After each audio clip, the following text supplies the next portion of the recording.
If you're planning on coming abroad, I'm sure you're building all sorts of castles in the air. You want to come here, make a lot of money, build houses at home, set up businesses, and of course, just be financially free. And of course, that's the goal of most of us who come here. But sometimes we make some mistakes that usually hold us back. And these are some of the financial mistakes that I made as an international student. And it's not to scare you or to shame myself. It's just that I wish I had someone who told me this and it would have saved me some time. Coming in at number one of the financial mistakes that I made as an international student was thinking that I could figure everything out alone. And when you come abroad, you have this ego and confidence of like, I've moved countries on my own, I can figure things on my own. I don't really need to ask for help. It's just a certain ego and a certain confidence that someone gets when they move out of the country, and you end up thinking that you don't need help or you don't need people. And this is why you find that most of us don't really have a community. Everyone just likes living alone. But even Chinese medicine says that some of the people who live the longest lives, they have communities. They have people in their corners because we are humans, we are social beings, and we need community. So what this does to you is when you're trying to figure things out alone, you're going to make mistakes. You're going to take longer. You're going to take longer before you figure out what documents you need, what you need to be doing for jobs. You take longer because you don't even have anyone to connect you to jobs. So most of us end up not asking questions, not seeking help early, and staying quiet even when you're confused because you don't want to look incompetent. You want to prove that I can do this by myself. I don't need to show people that I don't know what I'm doing. But one thing that I've come to realize is it's okay. It's okay if you don't know, and it's okay to ask for help. And there's always people willing to help you. Of course, not everyone is willing to help you, but you will always find someone who is willing to help you. I was lucky to find people that held my hand when I first came. They showed me what documents to get. They showed me like the links to apply for jobs. They showed me where to start applying for jobs. So guys, we need each other. We need people. And you can figure it out on your own.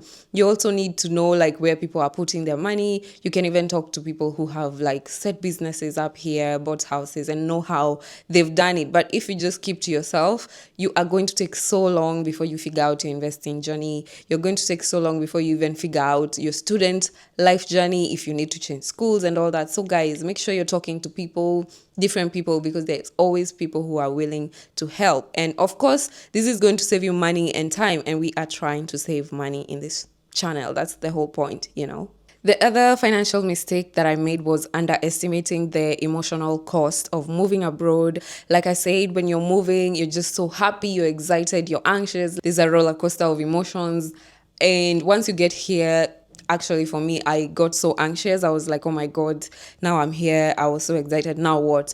And sometimes you end up like underestimating how lonely you can get, how homesick you can get, and how much pressure like you can get from this place, because this place, they don't lie when they call it a fast world. Things happen so fast. Everyone wakes up in the morning, maybe you're in a share house, you're left alone, and you start feeling like, oh my God, I'm not going to work. Bills are waiting for you because we pay rent weekly, we pay bills weekly, so it can really get so much on you. So most of us end up finding unhealthy coping mechanisms like overspending, maybe over shopping. You're just scrolling on shopping apps because you're bored. Sometimes people get even in drugs, and it can be very overwhelming because once you get into that like situation, it can be hard to come out. So kindly find healthier ways of coping, like take walks, go to the gym, call people at home. If you live in a share house, go to the living room, hang out with your fellow Kenyans, hang out with your fellow people, and it helps. It really helps to feel like I'm not alone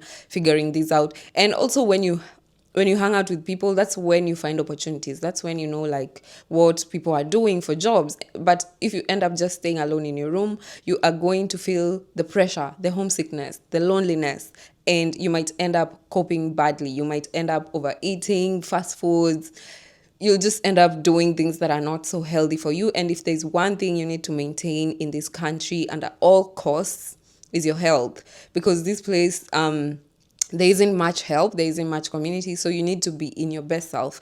You need to be in a position to go to work. You need to be in a position to just do things for yourself, because even if you get sick, yes, your friends are going to take care of you for a while, but they also need to go to work. So you need to maintain your health. You need to cope well. You need to go to the gym, eat healthy, maintain a community. If you're going through something, just find someone to talk to, your friends or something. So don't underestimate the emotional cost of coming here because it's a lot. The other mistake that I made was not planning properly for big expenses. If you're an international student, of course, this includes fees. And like I said, when you're coming here, you just have all these dreams of how you're going to make a lot of money. And you just hear people working and being paid close to $50 per hour. And you're like doing maths. You're like, oh my God, if I just work 1 year, I'll be good for the rest of my life. But no one tells you about the bills here. The cost of living is so expensive, the rent, the groceries, you have to fuel your car, you have to pay your phone bill. There's just so many things to pay. Sometimes you have fines from mistakes you made on the road, and those are things that can really drain you. So not planning properly for these expenses can really put pressure on you, especially school fees, because you might even end up getting your confirmation of enrollment getting cancelled. And this is the worst mistake that you can make. You need to stay correct. You need to come correct when it comes to your visa. You need to stay under the right circumstances. And most of the people don't really plan for their school fees. Most of us pay 10 to even 14K per semester, and this is in dollars. And most of us find ourselves like, the semester is here, I don't have the money. And maybe you've just been working, you've not been planning for how you're going to pay the school fees. And so you end up getting so pressurized. Sometimes you might even have to ask your parents at home for money. And that's a situation we're trying to avoid. I mean, they almost spent all they had for you to come here. Now you want to take more. So what you can do is make sure that once you get a job, every payday, set something aside for your school fees, because I know this is a bane of existence of most of us international students. So like for me, every payday, I try to put away $1,000 for my school fees. So because we're paid twice a month, that's like 2K in a month. And once like the 6 months are here, I have saved at least maybe 9K or 10K. And that is able to pay for my school fees without me feeling so much pressure. So guys, don't underestimate how much bills you need to pay here, because there are many and they're crazy, and you just need to figure it out because you don't want to be stressed. You don't want to be overwhelmed, because once you feel overwhelmed, you can even start giving up. You can feel hopeless, and that is a situation we're trying to avoid. I mean, you came here abroad and people at home are looking up to you. They expect that you're figuring out your stuff, so you need to figure out your stuff. I'm sorry, but you need to.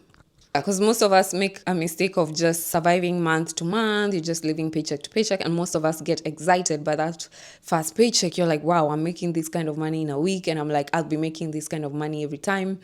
And so you end up just spending, you overshop, you buy an expensive car, you live in an expensive house, not keeping in mind that you have to pay the school fees for like the next 4 years or the next 2 years. So please, guys, you need to save, you need to plan your money. And I know that's why it even gets hard to invest when we are trying to like save all this money, but you can do it. The other mistake that I made, and I would urge you not to make this mistake, is comparing myself to people who have support systems and people who have been here for long, and people who don't have visa restrictions, people who can work as many hours as they need. You end up comparing yourself to these people and feeling like I should be doing more. And even people who don't have things like school fees hanging over their head. I'm telling you, if there's something that really finishes the morale of international students, is the school fees, because you feel like you're working this hard and all the money is going to school, But now you end up comparing yourself to people who don't have school fees hanging over their head. They have people around, they have their family around, they probably live at home, so they're not paying as much rent as you are. They have probably lived here for so many years, and so they have like a huge head start. They don't have visa restrictions. So you end up comparing yourself while you're doing good given your context. You might even be able to be saving even maybe $100 per fortnight, but you're doing good given your context. If it was not maybe for that school fees, of course, you could be doing better. If it was not for all those visa restrictions, of course, you could be doing better. So your financial progress only makes sense to you when you include the full story. So comparison will really kill your morale. You will see people building houses at home, buying all these big cars, putting so much money maybe on mortgages, and you're just struggling here to pay bills. Sometimes you're not even able to save anything because all your money is going to bills, to fees, to all these nitty-gritties. So please stop comparing yourself. Set realistic goals. At the end of the day, set realistic goals. and put your head down and smash your own goals, because at the end of the day, we are not all going to be Elon Musk kind of rich. We are not going to be Trump kind of rich. We are not going to be all billionaires, but there's some amount of money that, you know, if you get this, you are going to be okay. You are going to be comfortable. You are going to live a rich life according to you.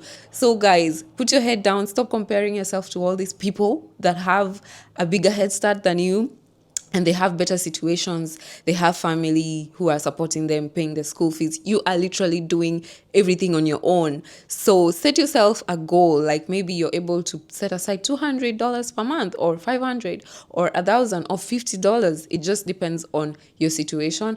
And then make sure you are smashing that goal. Don't compare yourself, because once you compare yourself, you end up feeling hopeless. And that is a feeling we are trying to avoid. That's the worst feeling that you can ever feel, guys. Like once you feel hopeless, there's really nothing that can be done to help. So just make sure you're smashing your own goals, keep your head down, and do what you can for your own situation. And also understand that you're not going to be a student forever. So at some point, things are going to get better.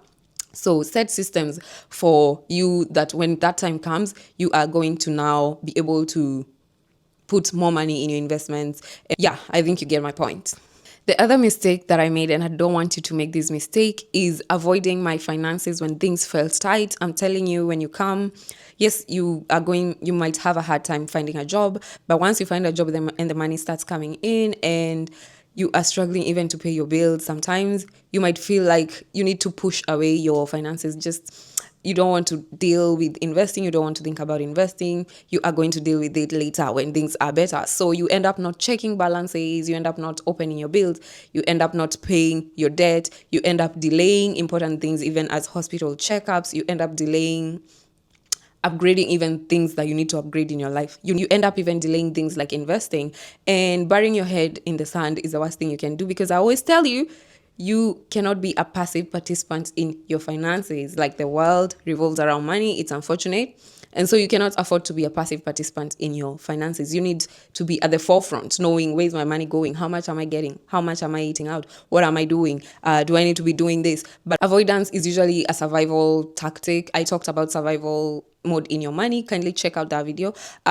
It's usually a survival mode whereby you feel like you have lost control, so there's no need to even check the money. There's no even need to invest. But one thing I always say, investing is not about how much money you're putting away. It's about exercising that muscle. It's about exercising that saving muscle. Even if you're able to put just $50 away per month, at least you're exercising that muscle. And once you're able to put away more money, you will be able to put it away because you have been exercising that muscle. So facing your finances allows you to gain control slowly. It allows you to see where you're overspending. It allowed me to see, like, I was shopping too much online. I was shopping too much Shane. I was just ordering things on Amazon just because I could. You know, when you're in Kenya, like, you don't have access to these things so much. You don't have access to all this money. So when you come, you're like, oh my God, let me just feed that urge. And you end up overspending. You end up eating outside too much than you need to. And so once you face your finances, you're able to regain control slowly, and you're able to tell your money where to go instead of wondering where it went. I'm telling you, that's one of the most empowering things that you can do. So guys, stop avoiding your finances. You can't afford to be a passive participant in your money, okay? The other mistake that I made was believing that I couldn't invest or plan long term until later, until I finished school. And like I said, this is a survival mode tactic, and it comes because you have moved abroad alone. The burden of paying your school fees is on you alone. The burden of paying your bills alone is on you. So you're like, oh my God, I just need to survive today. I just need to survive this month, and then we can think about investing later. Don't tell me about investing right now, because that's not what I need to be thinking about right now. But that's survival mode. One, that's bad, because there's always something that happens. Some of my clients tell me that you think that you'll be able to save better when you finish school, but there's always something that needs your money. So it will be better if you figure out right now what to do with your money. It will be better if you figure out right now how much money you can put away, how much money you can set aside for investing, how much money goes to my bills. It will be better if you figure out where I can reduce my expenses? Can I live with a friend to reduce my rent? Can we be meal planning to avoid the cost of gas and cooking every day and buying food every day? So it's always better to figure out a solution in the middle of chaos, because once you wait for things to be calmer, for you to finish fees, I'm telling you, something will always be happening and you will always be moving the goalpost and you will end up not investing. And there's nothing worse than losing time in the market. I always tell you that the greatest asset in investing is time in the market. So you need to figure it out right now. Even if it's 5,000 Kenyan shillings you can put away every month, that's okay. Like, that's what you can do. But once things get better, at least you're going to increase your amount because you have been exercising that muscle. So definitely, if I was to go back to when I came here in 2023, I would ask more questions. I would not put away savings for later. I would definitely factor in the emotional cost of being here. I would make sure that I know how to handle my anxiety, loneliness, and homesickness.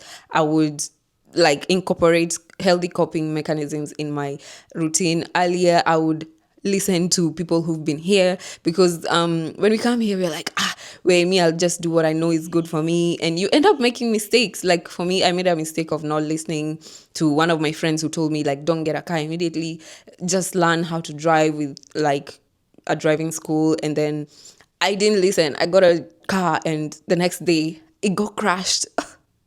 Thank God I did not even get hurt. But you need to listen to people who've been here. They're not trying to control you. They're just telling you things based on what they see. And also, don't put away investing for later. Don't compare yourself with people who've been here, who've had a head start. I'm telling you, some people who've been here and they've had a head start, they don't even know how to invest. They don't even know how to put away their money. They don't even know where they're putting their money. So if you learn these things and you create a goal for yourself and you keep your head down, you can even start doing better than them. So don't shame yourself. Look at yourself with love. And also kindly go watch that video on survival mode with money, because it will really help you do better with your money. And being an international student is for a while. Just make sure you're keeping your head strong, keeping your body strong, because you need that to even move along to the next stages of your life. So guys, if you enjoyed that video, kindly subscribe, comment, share, hit the notification button, and I will see you next time. Bye.